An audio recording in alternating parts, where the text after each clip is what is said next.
Harlem did not wake up gently in 1936. It rose with rhythm, trumpets warming in brownstone windows, coffee percolating in kitchens where rent money was counted twice before sunrise, newspapers snapping open with headlines that spoke of prosperity elsewhere, but never quite here. Harlem rose with resilience, because it had learned that dignity was not something handed down. It was something guarded. And on 135th Street, inside a modest apartment lined with books, Ellsworth Bumpy Johnson rose earlier than most. He did not rise with urgency, he rose with deliberation. There was something about Bumpy that unsettled men who believed power meant volume. He read poetry before breakfast. He quoted Shakespeare in rooms filled with men who barely finished school. He ironed his suits himself. Precision mattered, discipline mattered. Not because he feared judgment, but because he refused to internalize it. Weeks earlier, Harlem had endured a humiliation. A prominent downtown developer, backed by political money and protected by police indifference, had quietly purchased 3 buildings on Lenox Avenue. The tenants, mostly black families, who had lived there for decades, were informed they would be relocated. No compensation, no assistance. Just papers taped to doors in language that felt clinical and final. The newspapers called it progress. The families called it eviction, and the city called it legal. Bumpy called it something else. Injustice dressed in paperwork was still injustice, but Harlem was tired. Tired of pushing back and being pushed down harder. Tired of speaking and being unheard. Fear does not always roar. Sometimes it settles in like fog.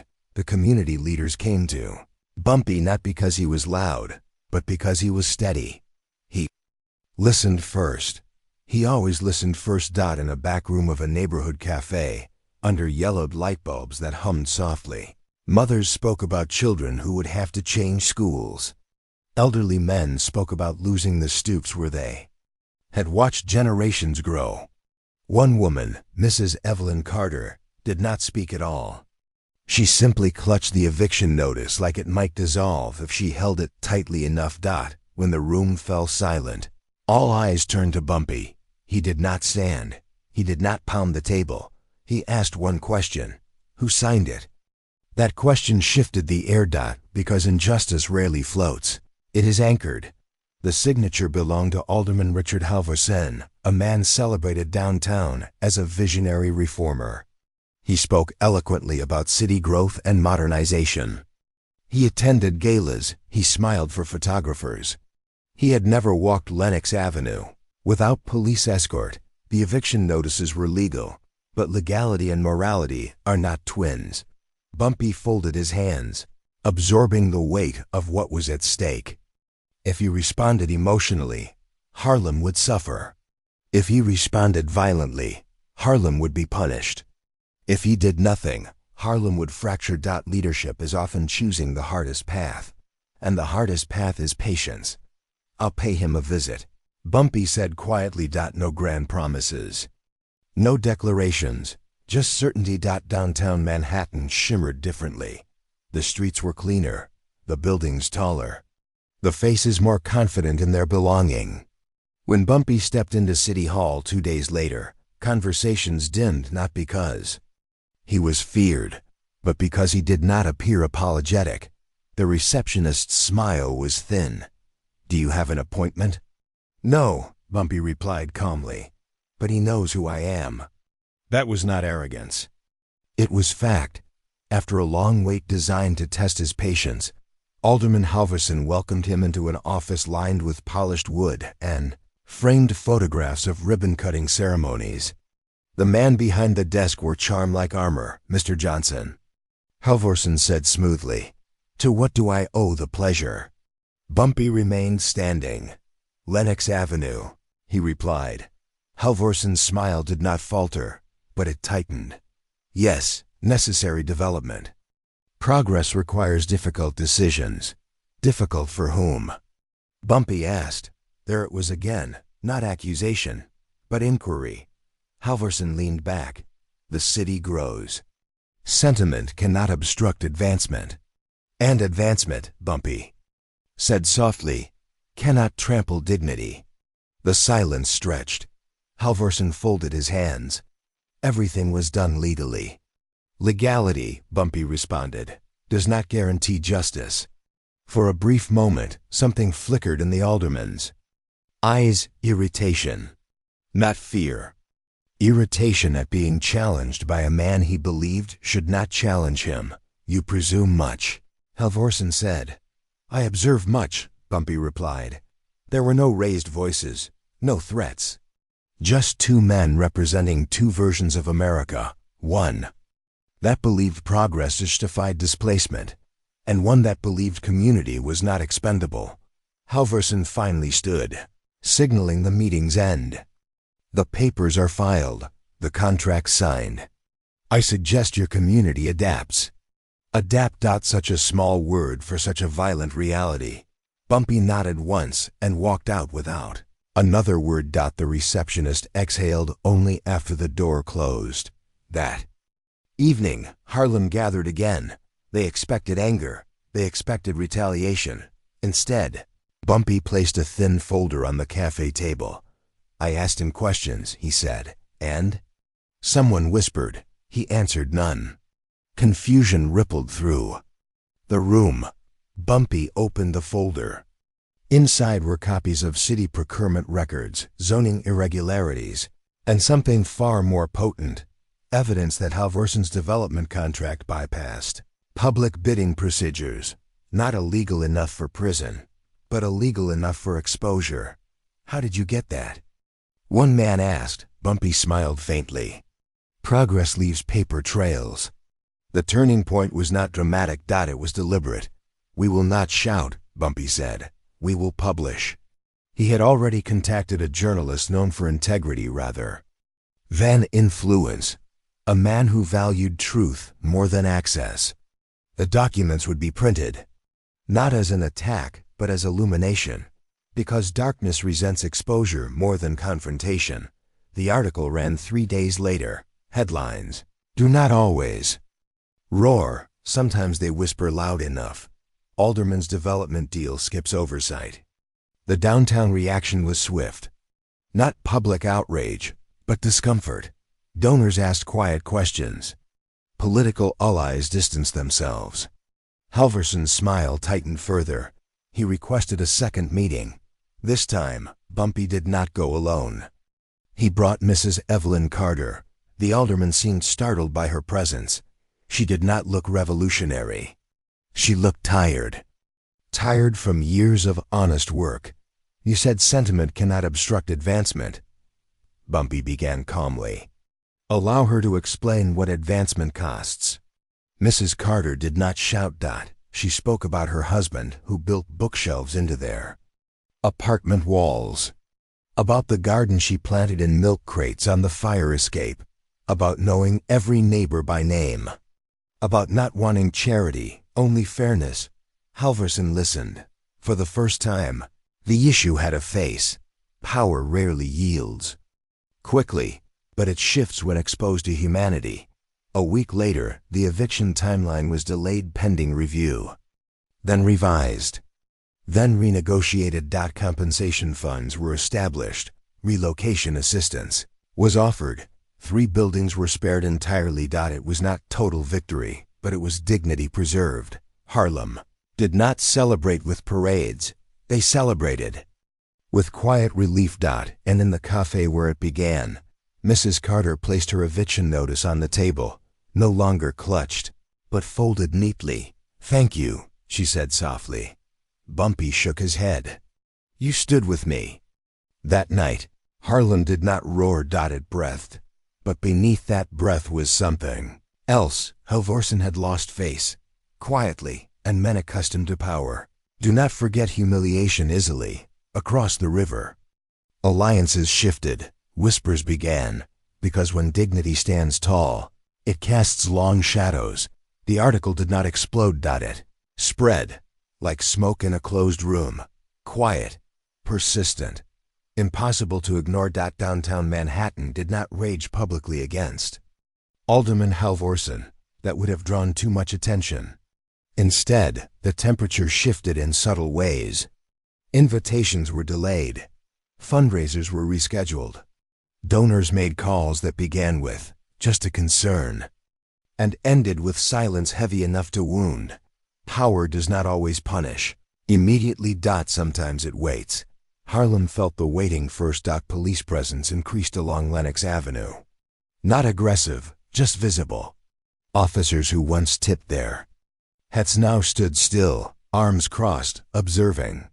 Health inspectors visited restaurants that had operated for years without issue. A nightclub owner received a citation for excessive occupancy on a Tuesday night when the room was half full. Nothing dramatic. Just pressure, a reminder. And in City Hall, Halvorsen adjusted his cufflinks and told his associates, "We will not respond emotionally. We will respond administratively." It sounded reasonable. It was not. Bumpy understood before anyone said it aloud. Retaliation had begun. He noticed it in the way shopkeepers lowered their voices when he entered, in the way mothers pulled their children closer near patrol cars, in the way musicians played softer, as if brass could provoke consequence. He did not call a meeting immediately. He walked. That was how he processed conflict, through Harlem streets, past brownstones warmed by evening light, past barbershops, where men debated baseball and survival in equal measure. He greeted elders. He paused for children.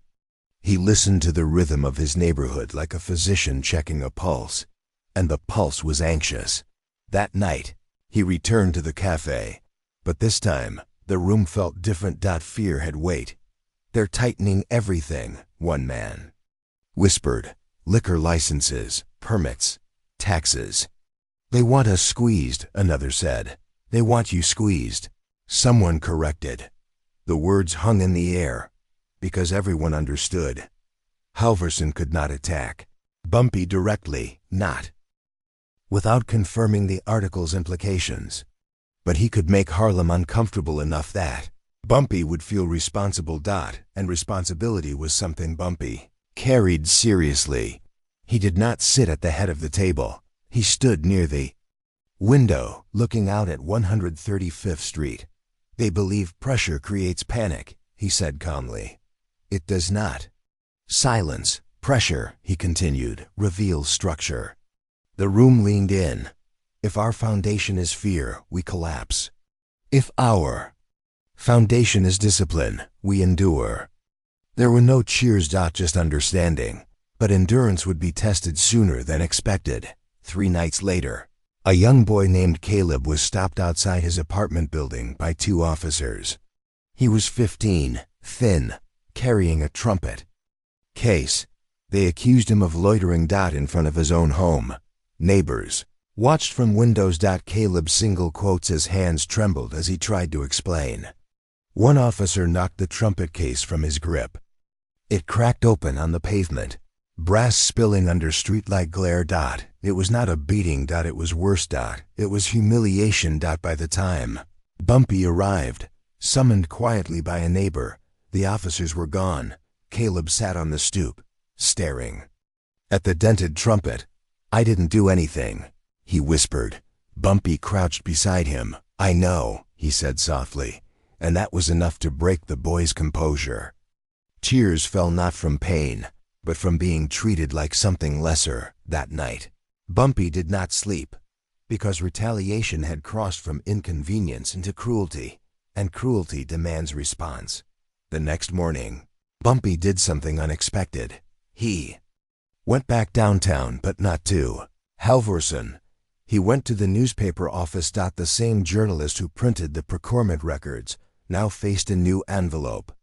Inside were signed statements from Harlem residents documenting the sudden wave of inspections and citations. Not accusations, just patterns. The journalist read carefully. "You're asking for confrontation," he said quietly. "No," Bumpy replied. "I'm asking for light, but this escalates. It clarifies. There is a difference." The second article ran under a more cautious headline: "Community reports increased enforcement following development controversy." It did not accuse. It asked questions. Questions powerful enough to ripple outward, and ripples disturbed still water. Halvorson's office received calls, not from Harlem. From donors concerned about optics. From colleagues worried about association. From political advisors who preferred quiet controversies to visible ones. Halvorson summoned Bumpy. The third meeting would not be cordial. This time, the alderman did not offer pleasantries. "You're stirring trouble," he said flatly. "I'm documenting patterns," Bumpy replied. "You're implying corruption." "I'm implying visibility." Halvorson's jaw tightened. "You think this makes you untouchable?" Bumpy held his gaze steadily. "No one is untouchable. A beat. That includes me." The statement unsettled Halvorson more than defiance. Would have, because it signaled something dangerous. Bumpy was not fighting for ego. He was fighting for principle. And principle does not retreat easily. Halvorson leaned forward. "You embarrass this office again, and I will ensure every institution in Harlem feels it." The threat was no longer subtle. Bumpy did not raise his voice. "If your response to exposure is punishment," he said calmly, "then the exposure was justified." Silence. Halvorson looked away first. But humiliation curdles into something darker, and darker things were already moving behind closed doors. A week passed without incident. That was the most unsettling part. Then came the fire. It began in a small grocery store owned by a widower named Mr. Alvarez. "Electrical," they said.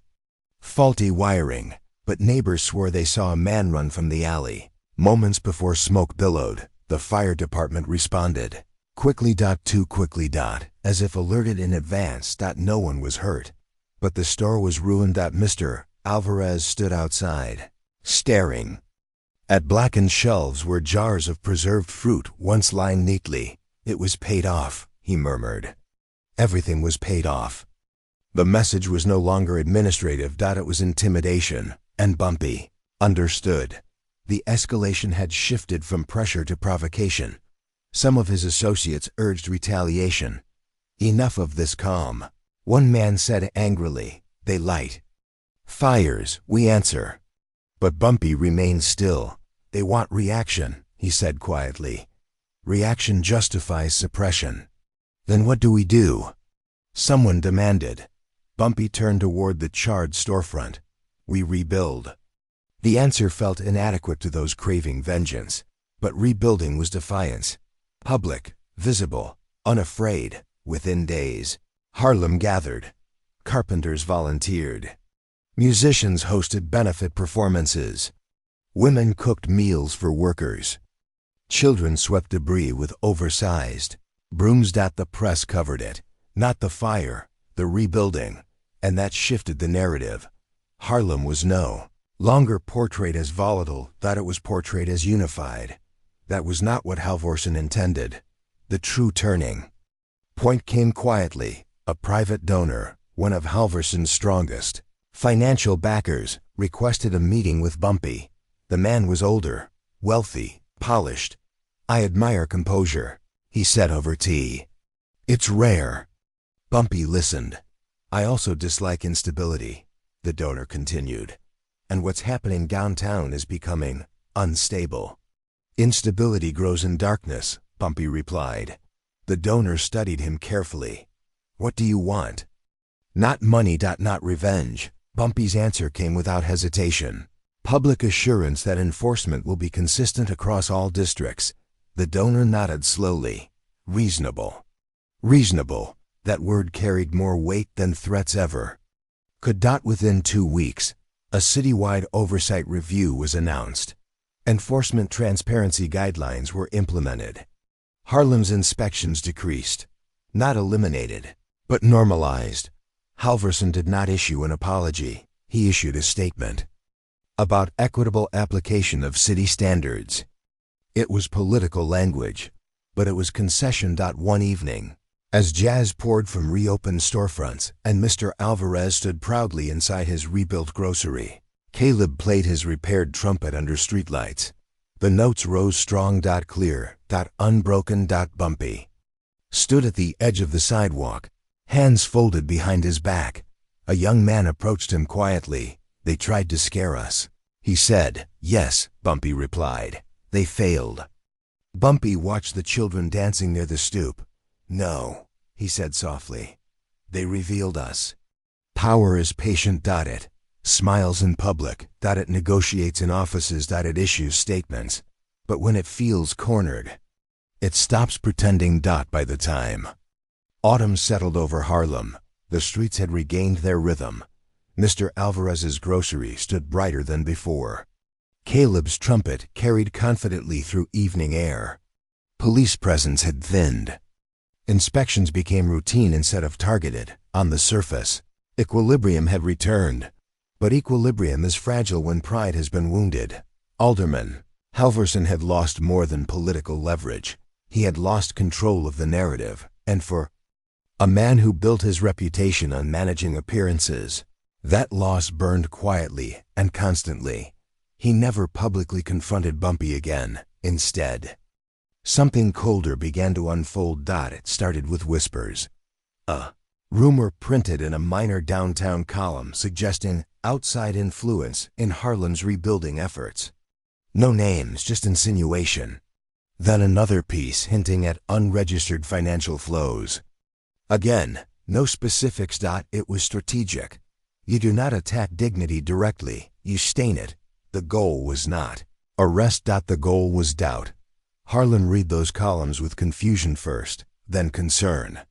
Not because they believed them, but because they understood how easily lies travel. When printed on official paper, Bumpy did not respond publicly. That unsettled Halverson more than outrage would have. Silence, in the right hands, is a weapon. But silence also creates space for escalation.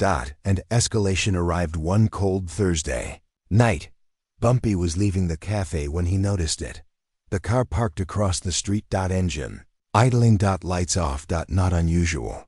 But the same car had been seen 2 nights before, and 3 nights before that. He did not look directly at it. He simply adjusted his coat and continued walking. 2 blocks later, footsteps matched his pace. Measured, intentional. He turned the corner toward a quieter street, where brownstones leaned close and shadows held secrets. The footsteps quickened. "Mr. Johnson," a voice called out. Polite. Too polite. Bumpy stopped but did not turn immediately. When he did, he saw a young man, mid-20s, clean coat, nervous eyes. "I was hoping to speak with you," the young man said. Bumpy studied him calmly. "About what?" "About clearing your name." "Interesting phrasing." "I don't recall it being unclear," Bumpy replied. The young man swallowed.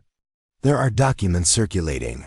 Allegations. They're preparing something bigger." Bumpy's expression did not change. "Who is they?" The young man hesitated. That hesitation said enough. "You work for them," Bumpy said quietly. "No," the young man insisted quickly. "I work near them. Double quotes ambiguous. Dangerous. Why warn me?" Bumpy asked. The answer came softer. "Because I grew up in Harlem." That landed heavier than any threat. The young man stepped closer, lowering his voice. "They're preparing a federal inquiry. Financial misconduct. They don't care if it holds up. They just want headlines." "Headlines? The most powerful courtroom in America." Bumpy nodded once. "Thank you," he said simply. The young man exhaled, relief visible. "Be careful." "I always am," Bumpy replied. But inside he understood something had shifted. This was no longer about policy. This was about reputation. And reputation, once publicly questioned, is difficult to restore. The inquiry was announced 10 days later. Not criminal charges. An investigation, ensuring transparency in community financial coordination. It sounded responsible. It was strategic. Reporters gathered outside Harlem. Establishments with cameras and notebooks, asking pointed questions designed to provoke defensive answers. Is it true funds were redirected? Did Mr. Johnson profit? Is Harlem's unity built on hidden arrangements? The questions were not neutral, they were bait. Bumpy refused. Interviews. Not out of fear, out of discipline, but the community began to feel the pressure. Caleb's mother worried about association. Shopkeepers whispered about distancing themselves temporarily. Doubt is contagious, even when unfounded. One evening, the cafe was quieter than usual. Bumpy noticed the empty chairs. He felt them. Leadership means absorbing the weight others cannot carry. His closest associates gathered privately that night. They're trying to isolate you, one man said bluntly. Then they misunderstand isolation, Bumpy replied.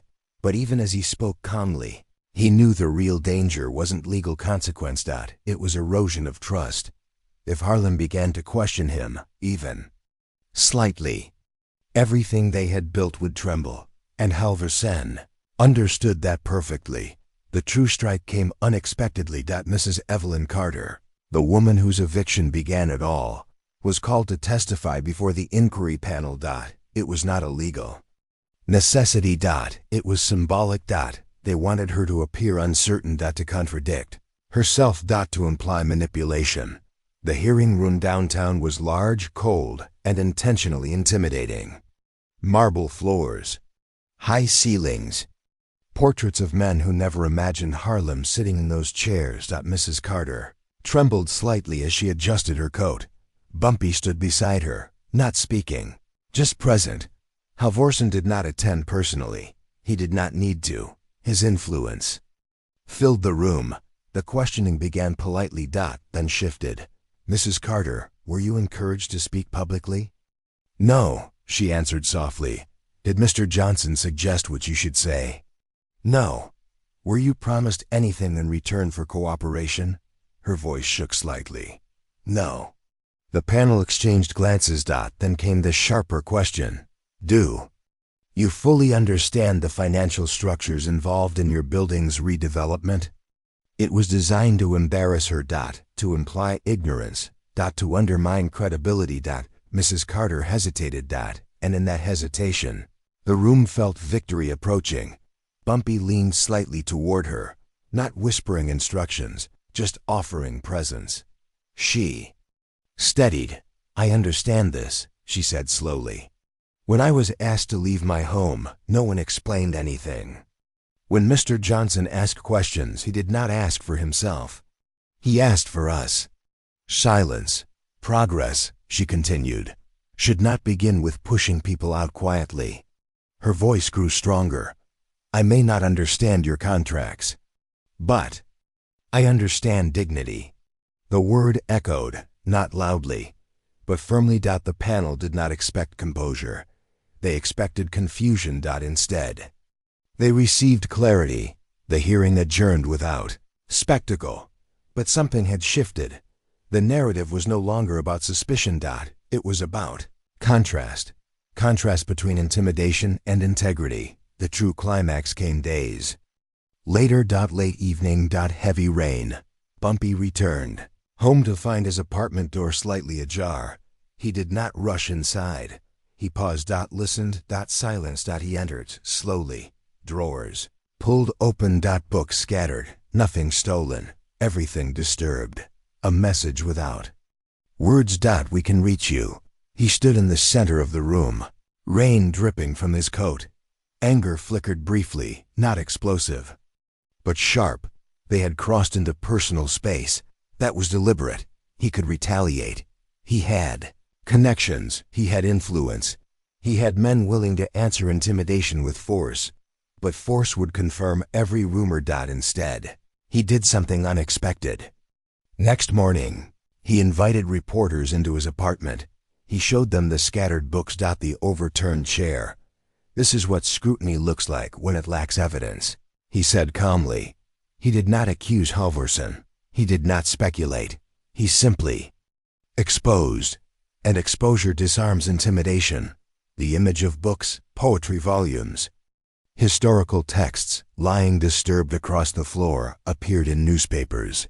The following day. Not crime scene drama, But moral contrast. An inquiry meant to imply corruption now appeared.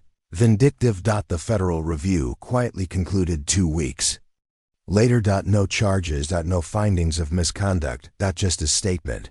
No evidence of financial impropriety discovered. It was dry. Clinical. But powerful. Halvorsen did not issue a public response. He did not need to. His silence was admission enough.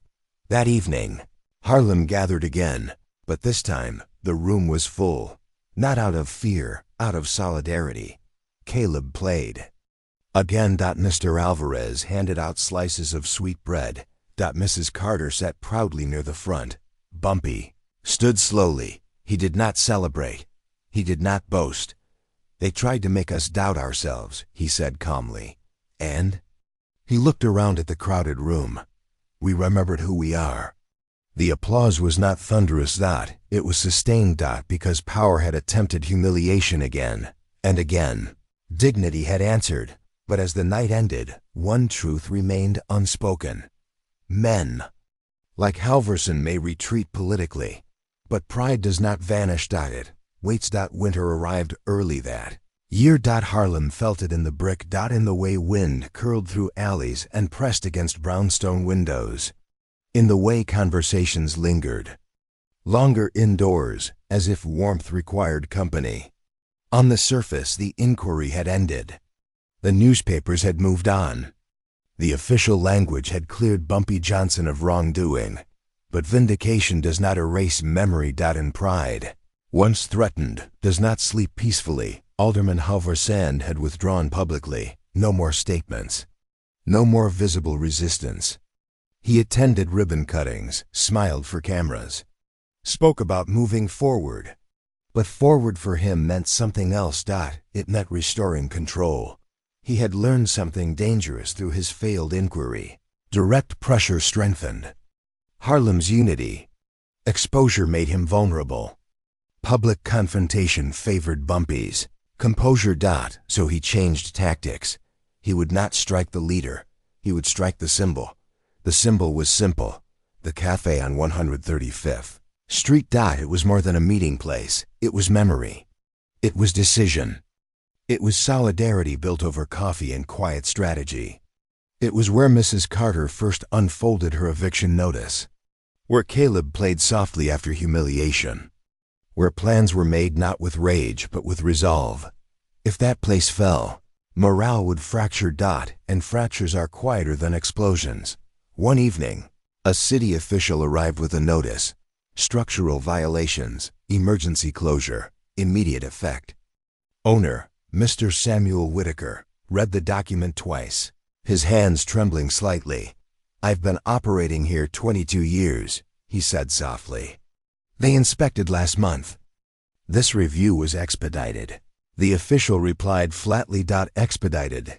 Such a polite word for suffocation. By nightfall, the cafe doors were sealed. No police brutality. No fire. No headline. Just a padlock. And that padlock echoed louder than a gunshot. Harlem felt it instantly. People gathered outside in silence. No shouting, no broken windows. Just stunned stillness as cold air carried disbelief through the crowd. Bumpy arrived last. He did not push through dramatically. He walked slowly, observing faces. Fear, anger, fatigue. They're dismantling us piece by piece. Someone muttered. Say the word, another whispered. We won't stand for this. There it was. The edge, the moment where frustration tempts violence. Bumpy looked at the padlock, then at the crowd, then at the sky, as if measuring something larger than the moment.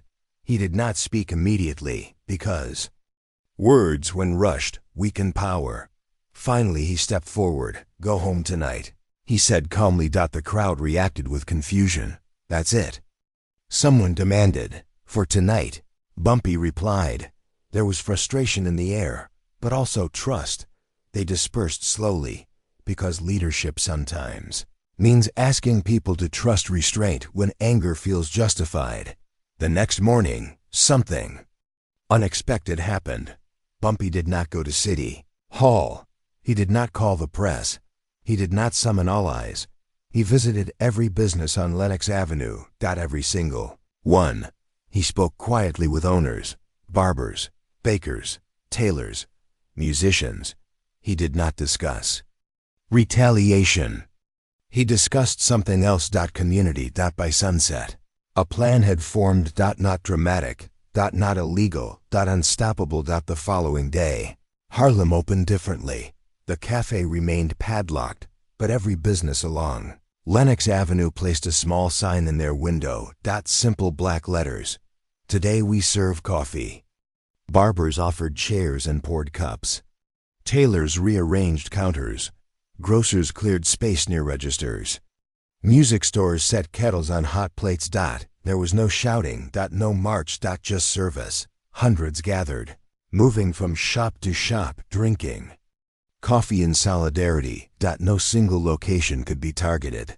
The symbol had multiplied, and the press noticed. Cameras captured rows of storefronts united by the same quiet statement. Why are you doing this? One reporter asked a shopkeeper. Because one of us was closed, the man replied. So all of us opened. The story spread quickly. Not as protest, as unity. And unity unsettles those who rely on division. By afternoon, Halvorson's office was flooded with calls. Not from Harlem. From business associations worried about economic disruption. From city officials concerned about optics. He had attempted to isolate. Instead, he had amplified. The following morning, an announcement came. The cafe closure is under administrative review. Administrative review. Another polite retreat. But something more significant was happening beneath the surface. Halvorson's donors had grown weary of controversy. Stability mattered more than pride. A quiet meeting was arranged, this time not in City Hall. In a private office overlooking the river. No reporters. No advisors. Just two men. Halvorson looked older than before. Not physically. But in posture. You've turned merchants into activists, he said. I turned neighbors into neighbors, Bumpy replied. Halvorson exhaled slowly. You could have escalated. Yes, you didn't. No, why? It was not sarcasm. It was genuine curiosity. Bumpy considered the question carefully. Because anger would have confirmed what you wanted people to believe about us. The room fell silent. Halvorson stared at the city skyline. You realize I could continue this, he said quietly. Yes, Bumpy answered calmly. Then why not fight back harder? Bumpy stepped closer to the window, standing beside him. Because this isn't about defeating you. A pause. It's about protecting them. He gestured toward Harlem, invisible but present. Halvorson's pride flickered. Power, Bumpy continued softly, is not proven by forcing compliance. It's proven by choosing restraint when you have other options. There it was, not accusation, not threat, a mirror. And mirrors are uncomfortable. Halvorson did not respond immediately. Minutes passed. Finally he spoke, not as an alderman. As a man. You embarrassed me. Yes, Bumpy replied honestly. But I did not lie. Another silence. The turning point did not arrive with fireworks. It arrived with exhaustion. Halvorson nodded slowly. The cafe will reopen. No conditions. No warnings. Just a concession born not of defeat, but realization. When the padlock was removed 2 days later, Harlem gathered again. This time, there was no tension. Just anticipation. Mr. Whitaker unlocked the door with shaking hands. The bell above the entrance rang for the first time in weeks. The sound was simple, but it echoed. People entered quietly. Some touched tables as if greeting old friends. Mrs. Carter sat near the window. Caleb unpacked his trumpet. Bumpy stood near the doorway, watching. No speeches were planned. No declarations. Just presence. Caleb lifted the trumpet and began to play. The melody was slow at first. Then stronger. Then soaring. The notes filled the room, spilled into the street. drifted upward between brick walls that had witnessed struggle and resilience in equal measure. Bumpy closed his eyes briefly, not in triumph, in gratitude. Harlem had not roared. It had endured, and endurance had reshaped the conflict. Across town, Halvorsen stood at his office window, listening to faint city noise. He would never admit publicly what he understood privately. He had tried to break a man. Instead, he had revealed a community. That night, after the crowd dispersed and the last cup was washed, Bumpy walked alone through 135th Street. The winter air was sharp but clean. A young boy ran past him. Laughing, a couple argued playfully over groceries. Life resumed, not because oppression vanished, but because dignity held, the sound that changed. Everything was not the padlock falling, not the articles printed, the political retreat, it was the quiet decision, made again and again, to answer pressure with principle, to answer humiliation with composure, to answer intimidation with unity. And in the soft echo of a trumpet under winter sky, Harlem learned something permanent. Power can control systems, but it cannot control dignity. That must be surrendered, and that night, dignity stood taller than ever.